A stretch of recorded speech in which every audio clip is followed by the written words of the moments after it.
Test. Test. Perfect. Yeah. I'm gonna hear them. Right. And you're on behind you, so you should be What good. they tell you? Alaikum salam. So yeah, and see. That's It's for the mouth Is all the people? for now.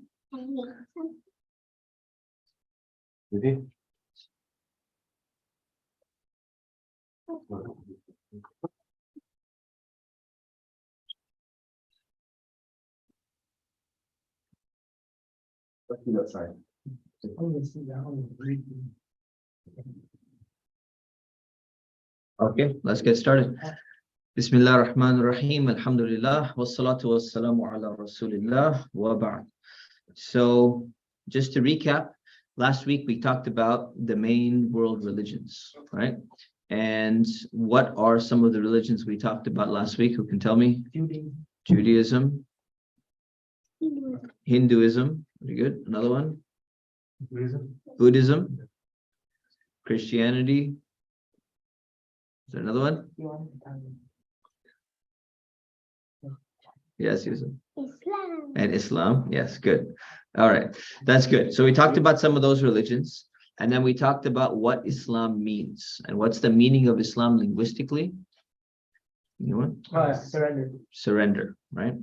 Okay, and then we talked about what each of these religions pretty much believes in. And a quick summary is that in Christianity, the purpose of life is to believe that Jesus is the Son of God and he died for the sins of people. And if you accept that, then you will get paradise. Hinduism teaches that you're supposed to worship everything in the world, which is known as Brahman. And you're supposed to free yourself from continuous reincarnations.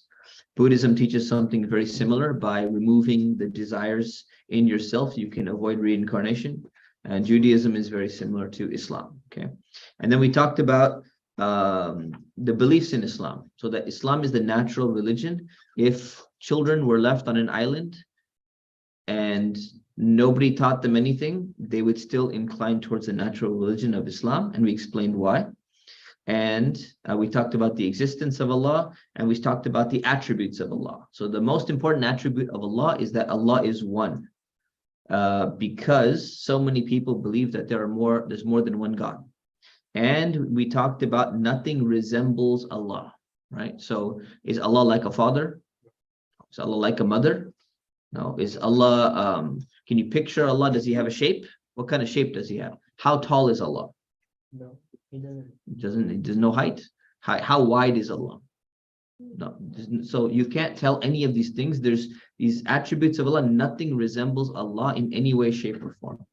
Now we'll continue from a very important principle, okay? And that is that Allah has perfect attributes. So every single one of his attributes is perfect in the highest sense of perfection that you can imagine.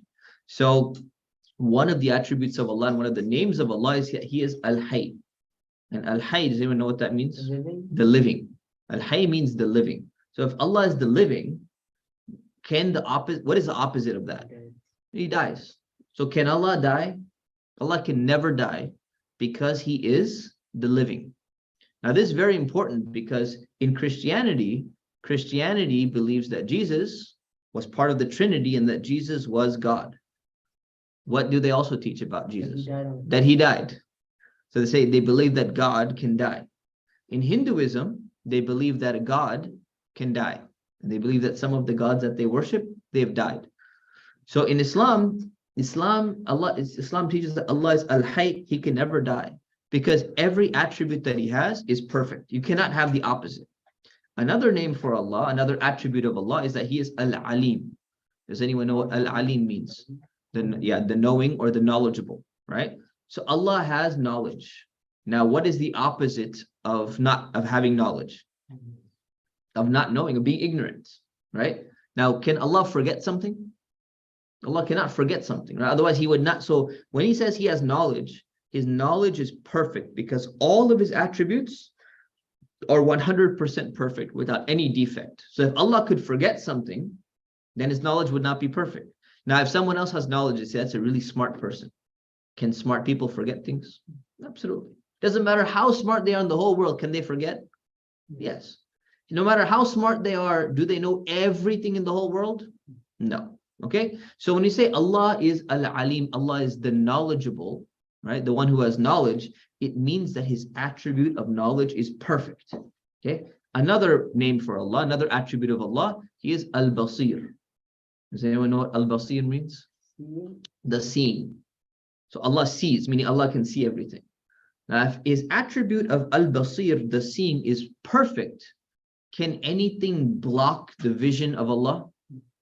No. You guys heard of Superman?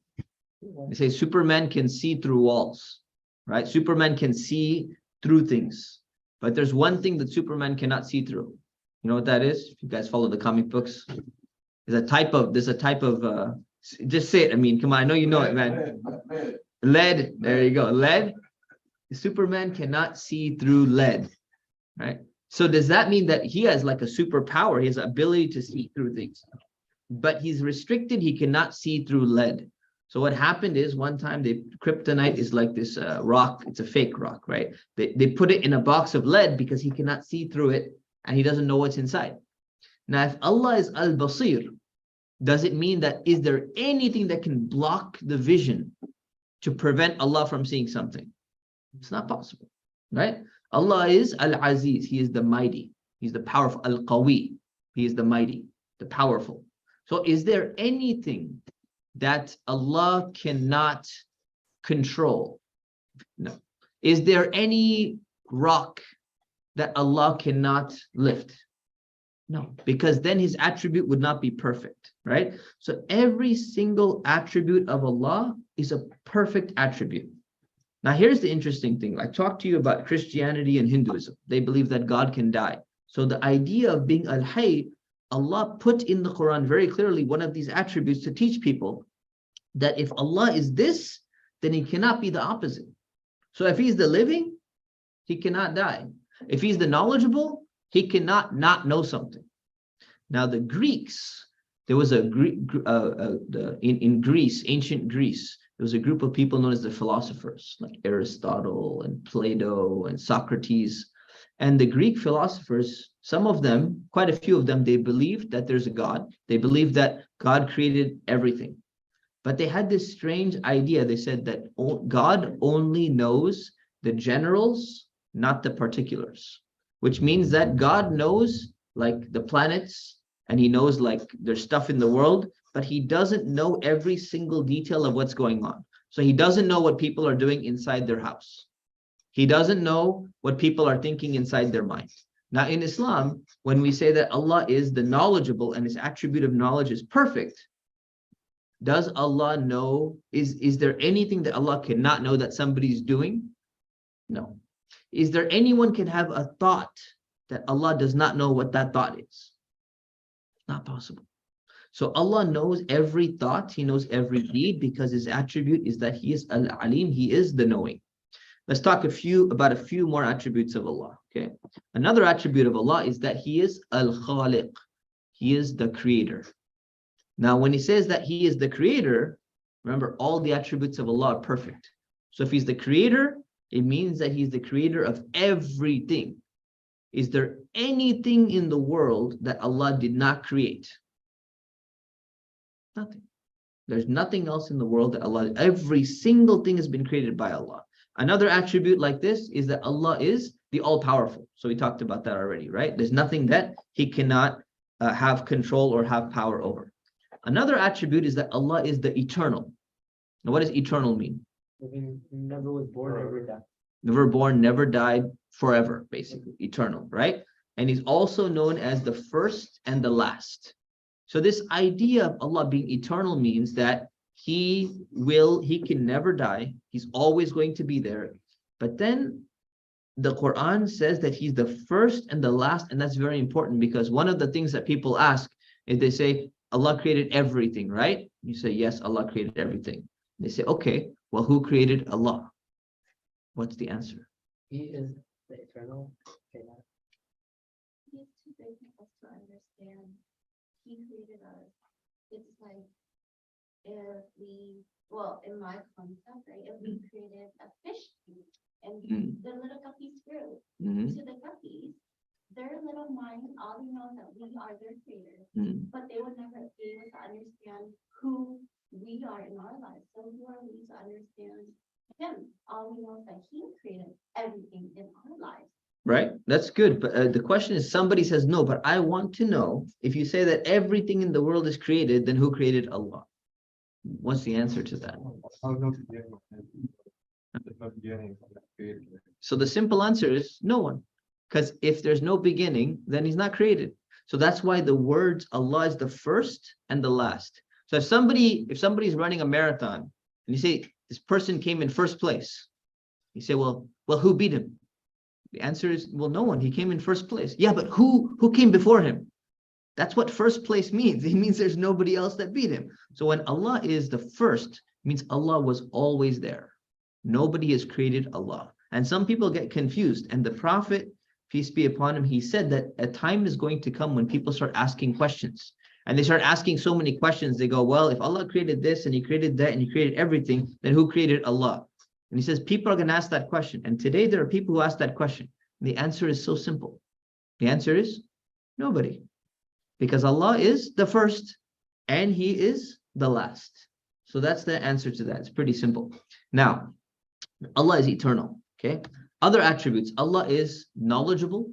We talked about that. He is the seeing, he is the hearing. Meaning he knows everything, he sees everything, and he hears every single thing in the world. So there's not a single thing that Allah subhanahu wa ta'ala cannot know. These are among his attributes. Like, for example, if somebody comes and says, you know what, Jesus is God. And then you read about the story and you say, oh, somebody was saying something. And Jesus said, what were those people saying? Can he be God? Why not? Because God is the all hearing. He knows every single thing. And if somebody doesn't know everything, they cannot be God. It's not possible for them to be God, right? And that's the problem with idols. These idols, they can't see, they can't hear, they don't have any knowledge, and yet people still worship them. So the idea in Islam that the attributes of Allah, if you understand them properly, anyone who doesn't have the perfect attributes like this cannot be God. You do not worship them. Only the true God, only Allah has these perfect attributes. And that's why they're so important for us to understand them. Next attribute is that Allah is, I skipped one. Oh no, forgot one. So Allah is forgiving and Allah is just. Okay, so when we say Allah is forgiving, that means that Allah is the most forgiving, and his forgiveness is better than anybody else's forgiveness. But does it mean that Allah is all forgiving? Does he forgive every single thing, every single time? Not everything. Is there a guaranteed forgiveness? No. So he's not all forgiving. He's the most forgiving. Is he all powerful? Yes. Is he all knowledgeable? Yes. If he was the all forgiving, you know what the problem would be? He's also just. And what does just mean? Even. There's another meaning. What does just in this concept mean? It means it comes from justice. So justice means fairness. So Allah is fair. And if Allah is fair to everyone, what happens is he's going to balance out between his being forgiving, and his being fair. If Allah forgave every single person for every single thing that they did, Fir'aun, the Pharaoh, went and killed so many people. And he wasn't sad about it at all. And he never asked for forgiveness at all. He didn't make tawbah. He didn't ask Allah to forgive him. He didn't ask any of the people to forgive him. If Allah says, I'm all forgiving, I forgive everything that everyone does, no matter what they do, would that be justice? Would it be fair? It would not be fair. So what happens is some attributes of Allah have to balance out with others. So he is the forgiving with perfection of forgiving, but that doesn't mean all forgiving, because he's also perfect when it comes to justice. So anything that Allah asks you to do is fair. And you know what happens that, sometimes human beings, they think something is not fair. So someone is having a test, for example, right? Like imagine somebody's doing their multiplication tables and they're practicing their tables or something like that, and they get stressed out. And what do they say? It's too hard. This is not fair. Have you heard something like that before? Right? Have you heard something like that before, Yusuf? Yeah, we heard it this morning when you're doing your multiplication tables, right? Okay. I know you said it's hard. So this is what happens. People say it's not fair, or somebody took something away.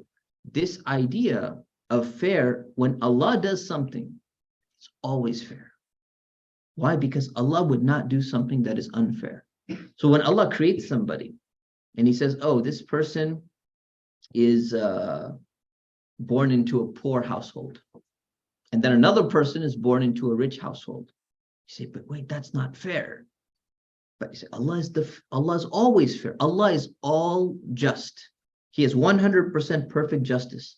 Allah would not ever do anything unfair like that. So how do you understand that? How do you understand that somebody would be born into a poor family and another person would be born into a wealthy family? Where's the fairness there? How do you explain that? Huh? There's an afterlife. There's an afterlife. Okay, so which means what? Well, that's the eternal life. And so what really counts is your status there. Okay, so Allah is testing both of them in different ways. So it's not that what you get in this world is the be all and end all, right? So what is Allah testing the poor person with? With patience, right? What is Allah testing the wealthy person with? To not be arrogant and to also to be thankful for all the blessings. But it's not only that. Allah is going to test people in many other ways. So what you'll find is somebody's in a wealthy family, but then their family is not nice to them. Somebody's in a poor family, their family is very nice to them. And you say, oh, well, now we see the difference here. Now the test is starting to balance out. And then someone's in this family, and you say this person, they're not that, good looking maybe, right? And someone is born into this family, and they're really nice looking. So now you say, oh, well, this is starting to make sense now, a little bit different. And you say someone is born into this family and they have this and they have this and they have supportive family, and the other person does have this and this and this. What are the other tests in life? There's so many different tests in life. Allah tests people with 2 problems, 2 positive things, 2 neutral things, and the other person has 2 different problems, 2 different positive things. And then when you weigh it out, you realize that, hey, wait a minute, these tests are really not that different if you calculate everything. And not only that, Allah has given people different capacities. Some people, they can withstand a little bit more pain than others. Some people naturally get a little bit more mad than the others. So now you calculate that and you say some people intrinsically, they react to circumstances in a different way. And if you look inside the people and then you look outside and see the tests that they have, if you were to weigh all of it and how Allah is going to judge, He's going to balance them differently. And then when Allah is going to judge somebody, imagine, for example, there's a type of person who was born into a family where the parents, the grandparents, and the great-grandparents, they all used to drink alcohol. According to psychologists, according to doctors, what do they say about that child? Can be influenced by them too. They're going to be naturally predisposed to alcohol because of their parents, grandparents, great-grandparents drinking. There's some type of more temptation that they have naturally, whether they see it or they don't see it, they're naturally inclined. So how does Allah balance that test out with justice? He's not gonna hold people to the same standard. So if one person commits a sin, they're gonna get this much sin. If this other person commits the same sin, they're gonna get a lower level of sin because they know they're at a different level. So Allah is going to be just in His grading of the test of life with everybody. Remember that Allah is 100% just, and that is very, very important to understand about the attributes of Allah. Okay, any questions about the attributes of Allah that we've covered so far?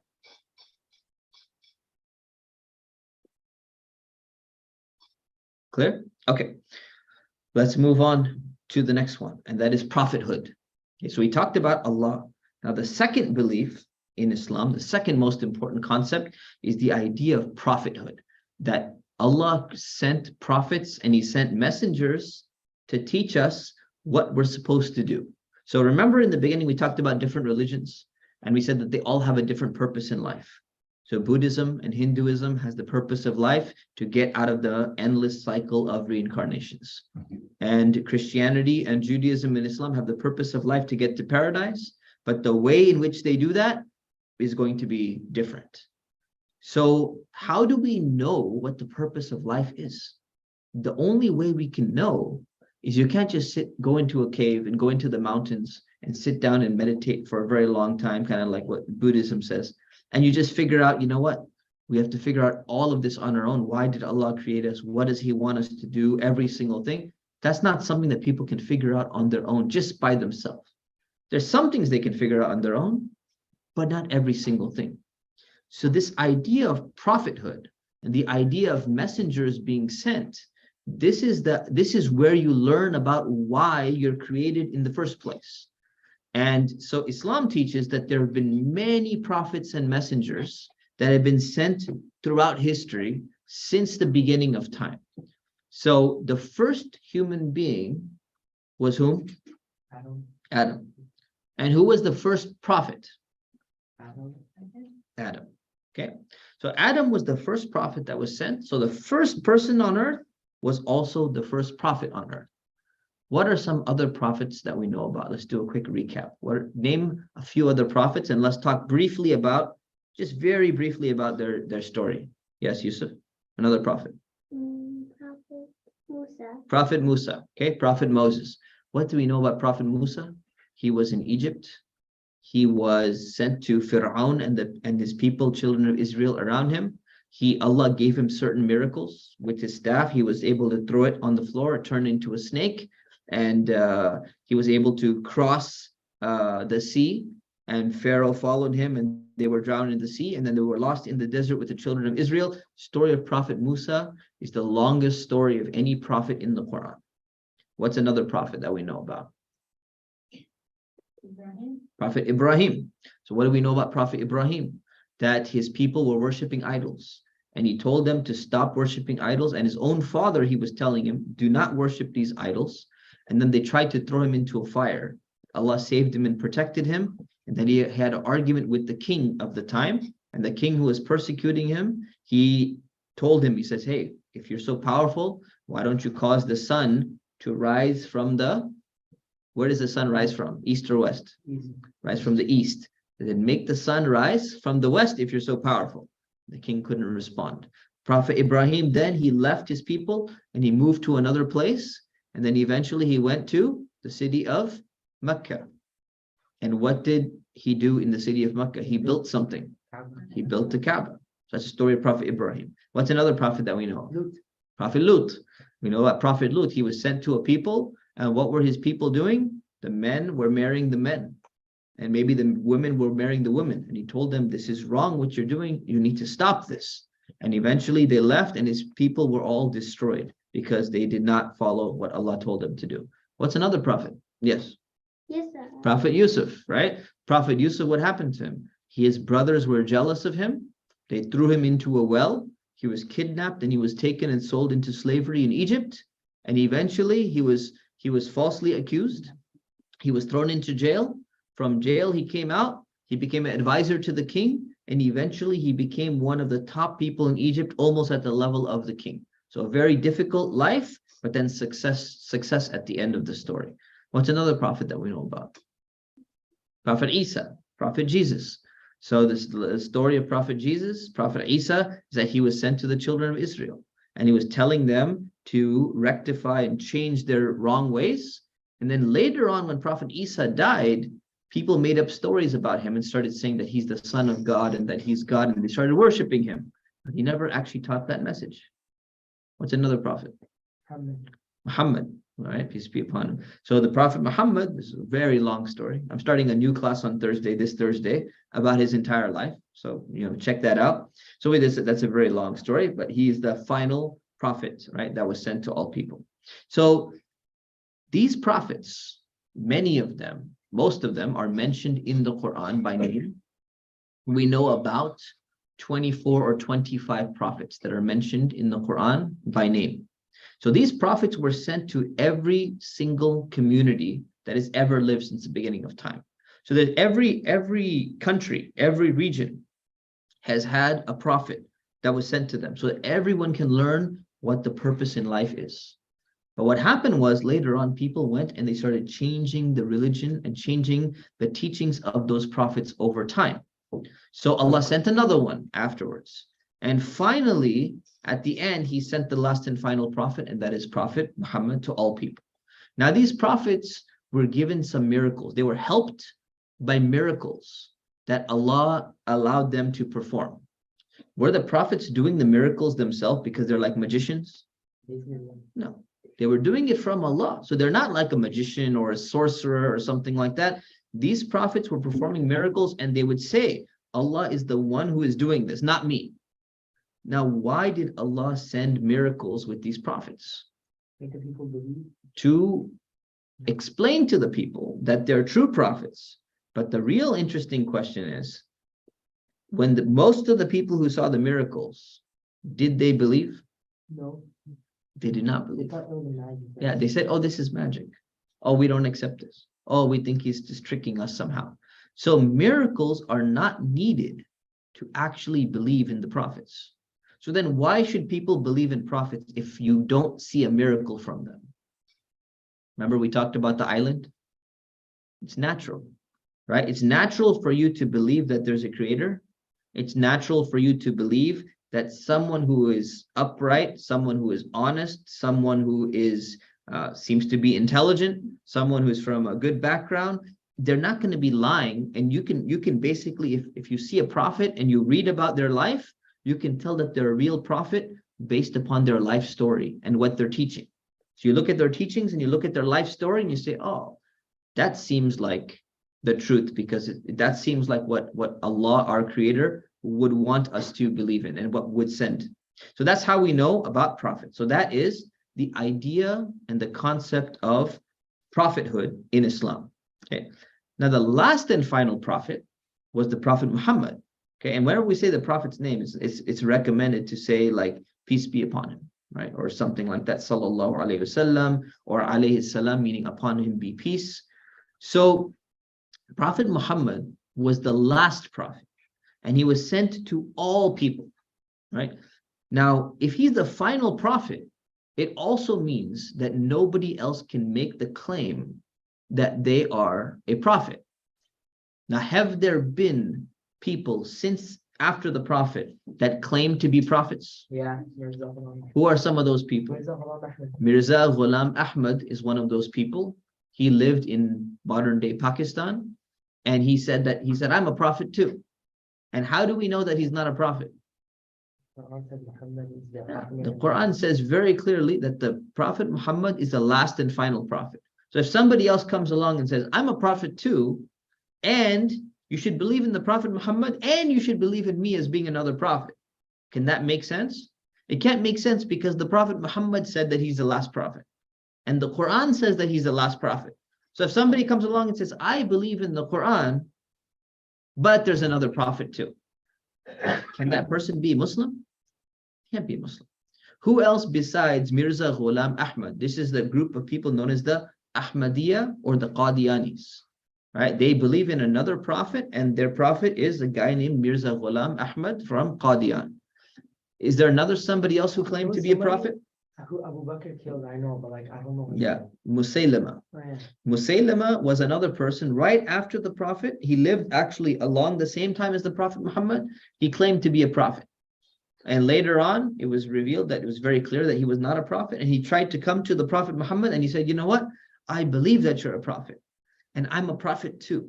And let's split Arabia 50-50. And you take that half and I take this half. And we both accept that we're prophets. And what did the Prophet Muhammad say to him? He said, you're a liar. So they nicknamed him Musaylama al-Kadhab.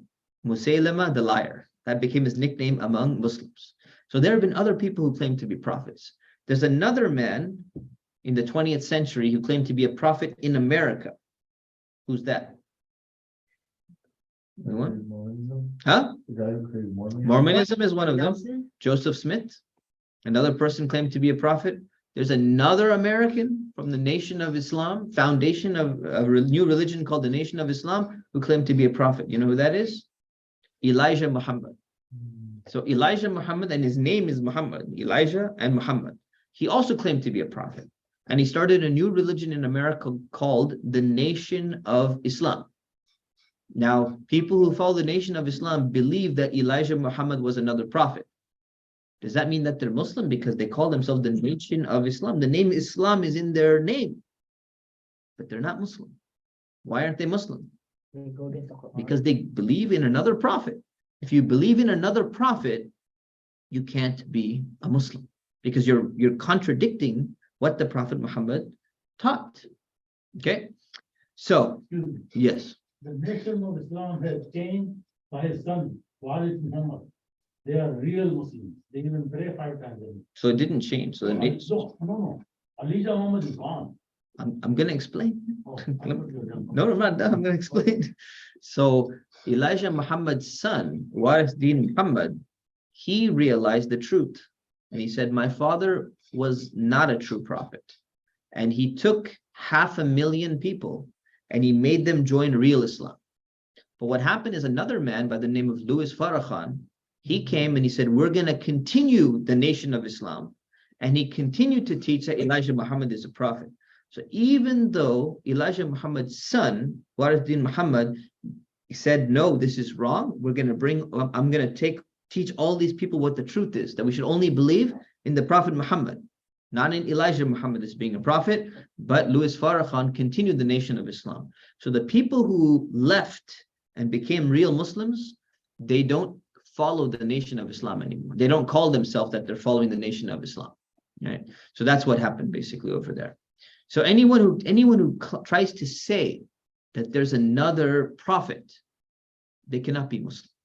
Right? And there's a really nice organization called Why Islam. Anyone heard of this Why Islam organization? There's like brochures and pamphlets and stuff like that. Have you heard of it? So it's a really good organization.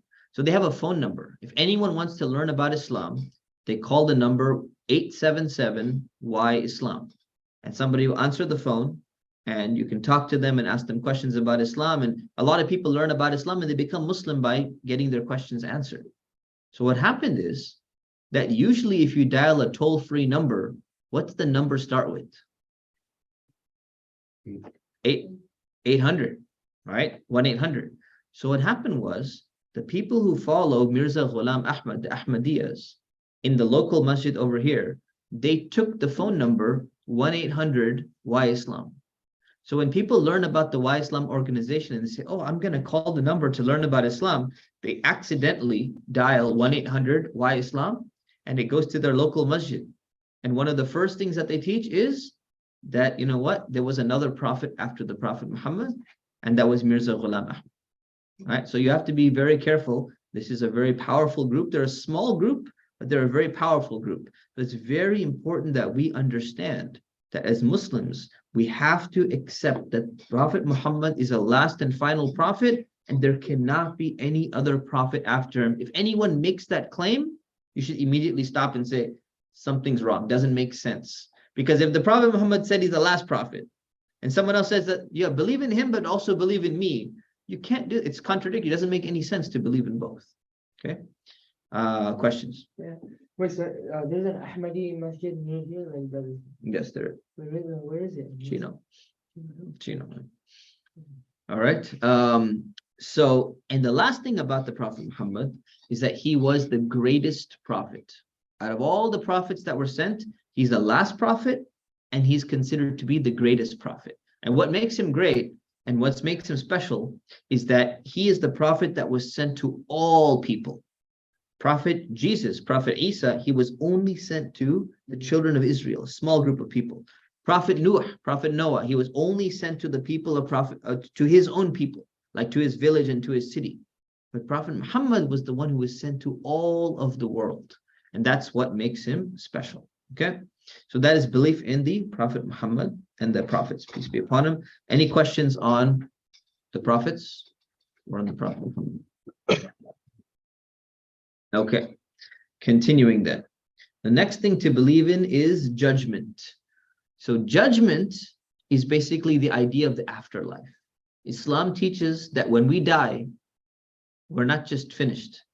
When we die, we're going to be resurrected. We're going to come back to life in a different form, and we're going to return back to Allah, and we're going to be judged. And Allah is going to look at everything that we believed in and everything that we did in this life, and He's going to decide, do we deserve to go to Jannah, paradise, or do we deserve to go to Jahannam, the hellfire? And remember, Allah, whatever Allah tests us with, is always fair, because Allah is the all-just. He is the 100% perfectly fair. So everything that Allah tests you with in this life, it's fair. But Allah is also forgiving.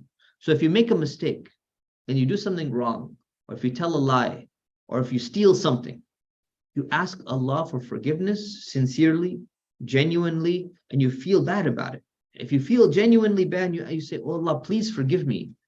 Allah can forgive you. It's not 100% guaranteed, but the more sincere you are, the more likely Allah is going to forgive you.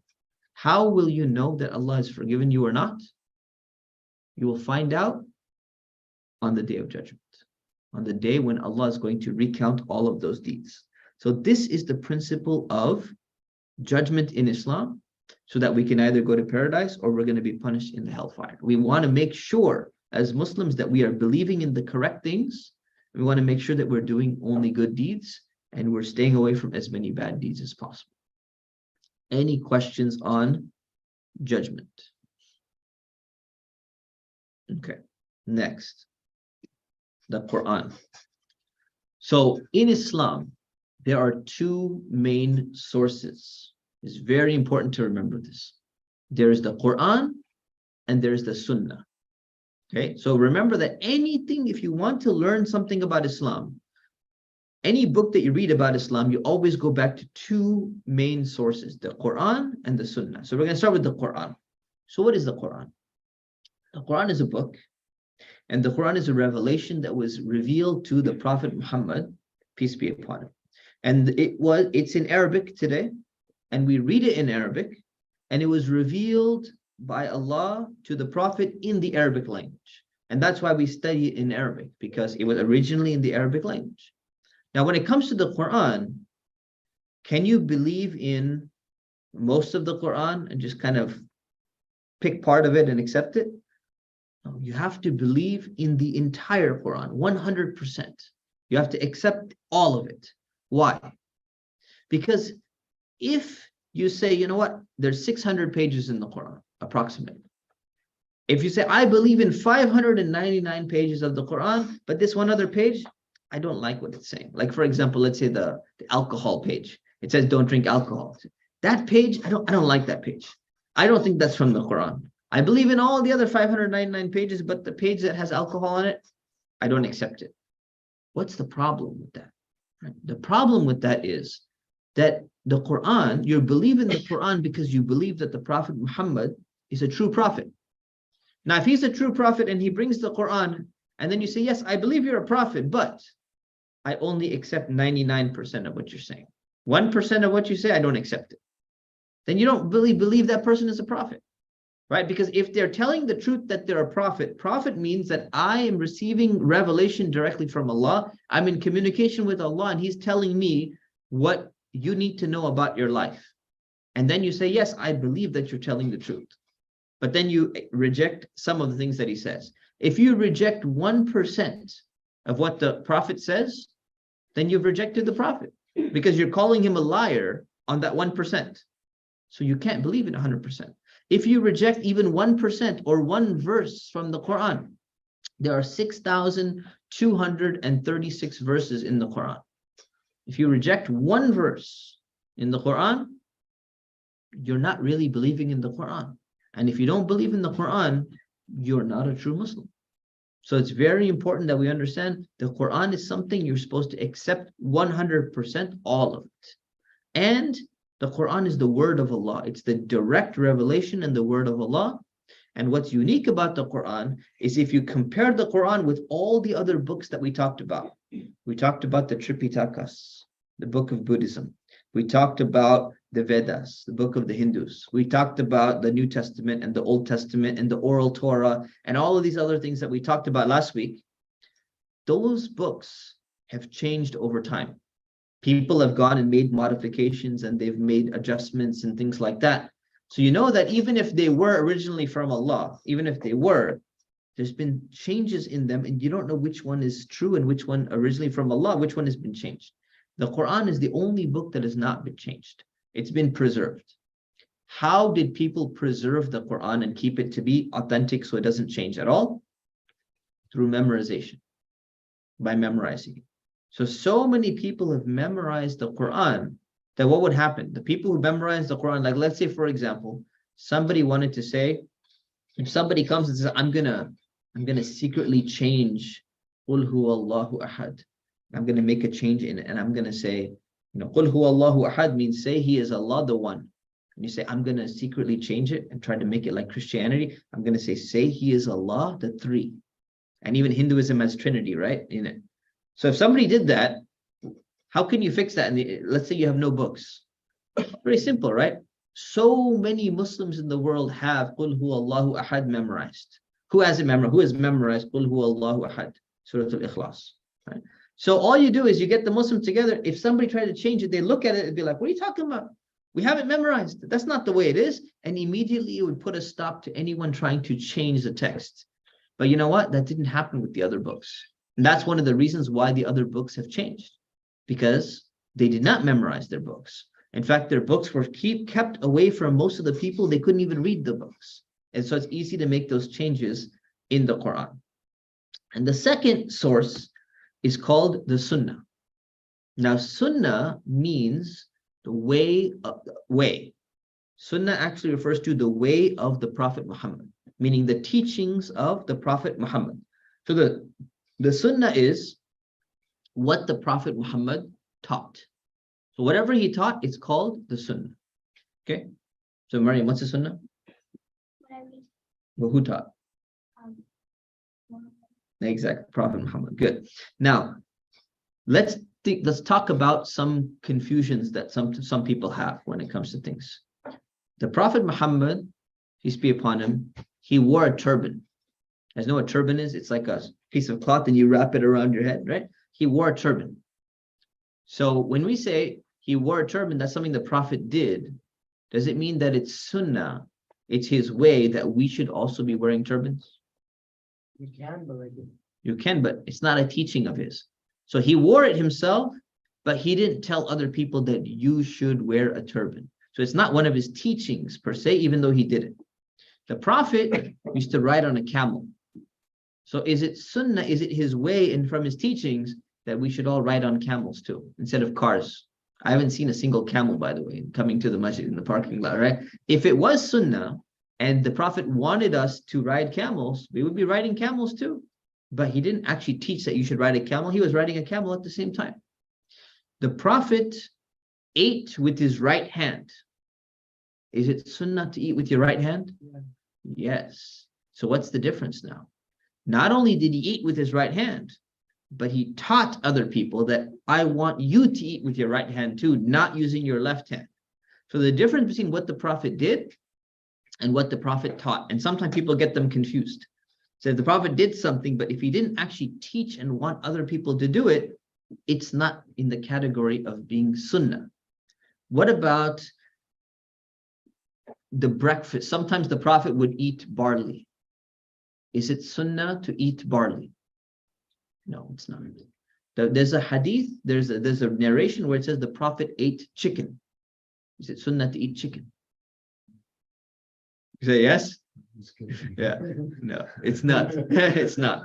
The Prophet, when he finished his fasting, he would eat dates when he broke his fast. Is it Sunnah to break your fast with dates? Yes. So see the difference? Some things the Prophet did, but he didn't necessarily teach other people to do. He just did it because of himself. And if you try to follow him on that, that's nothing wrong. That's good. That's maybe out of your love for him, you do that. But there's things that he did and he taught other people to do. That becomes the Sunnah. Okay. You have a question? Yes? So, like a few minutes ago when you were talking about that it's a sunnah to eat with the right hand. What if you're a left-handed person? Good question. So even if you're a left-handed person, you should still try to eat with your right hand as to the extent that you can. As much as you can, you should try your best. Okay. And most people are right-handed, but the ones who are left-handed, if they try their best, inshallah, Allah is going to reward them for that. Okay. All right. And the next thing is the Prophet was protected from error. The Prophet could not make a mistake. He cannot commit a sin or something like that, especially when he's teaching something about Islam. He couldn't make a mistake. So let's say he's teaching the Quran. If somebody's teaching a Quran, like I have a Quran class tomorrow, right? I teach the Quran and I say this verse in the Quran, this is what it means. Is it possible that I make a mistake when I'm teaching what the Quran is saying in my interpretation of it? It's possible. I can make a mistake. But when the Prophet is teaching what the Quran says, he said, this is the verse of the Quran that came to me, and this is what it means. Could the Prophet make a mistake? No. Why not? Because if Allah chose him to get the revelation, Allah chose him to be the one to teach people what to believe, then if he makes a mistake, then how would people ever know what the truth is? The Prophet can't make a mistake. If he made a mistake, it wouldn't make any sense. Why would Allah send that revelation then? Right? If he's going to send someone who could err. So when it comes to the Prophet that's coming, the Prophet Muhammad and his teaching, he cannot have made a mistake in his teaching about the religion of Islam. Now there's one last thing, and that is the word sunnah means, who remembers what sunnah means? What was it? The way of who? Way of the Prophet Muhammad, right? Referring to the teachings of the Prophet Muhammad. There's another word you should know in Arabic. It's called hadith. And what hadith means a narration or a report. A report means like somebody came and told you a story, right? So you could even call hadith story, okay? It's a story about the Prophet. Something that he said, something that he did, or something about him that he wore a turban, or he looked in a certain way, okay? That's known as a hadith. Sometimes a hadith can be weak, sometimes it can be strong. The Quran is always strong, 100%, no errors in the Quran. But a hadith narration or story can sometimes be a little bit weak or a little bit strong, or sometimes there's a mistake in there. It's not 100% perfect. So the Prophet Muhammad is perfect. His teachings and his sunnah is perfect. But every hadith is not perfect. See the difference between the two? Okay, let's open it up for questions, inshallah. Any questions? Let's see if we have any online questions too. Okay. So the Sunnah is not a book in and of itself. The Sunnah is a compilation of hadiths with different gradings as well in them.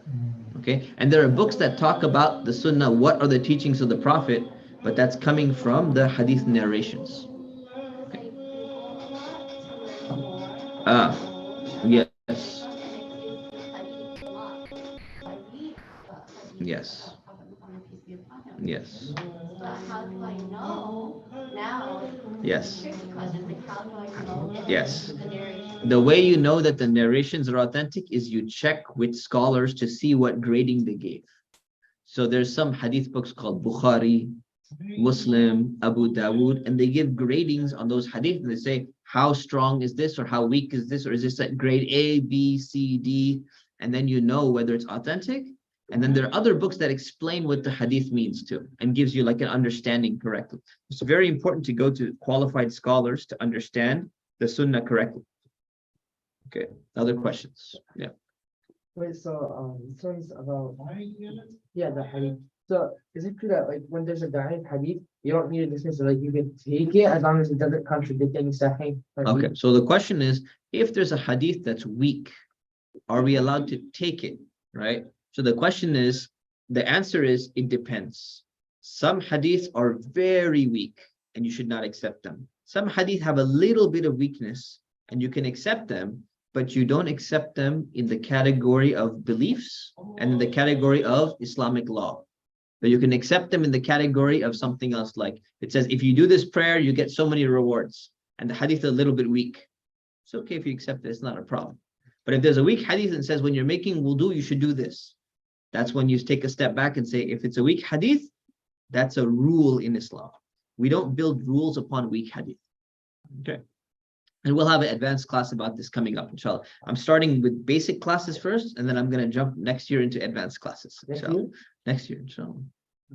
Go fast, as you can tell. Inshallah. Yes. Yes. Okay. So even the law reference using these Imam Ghazali, those are these all.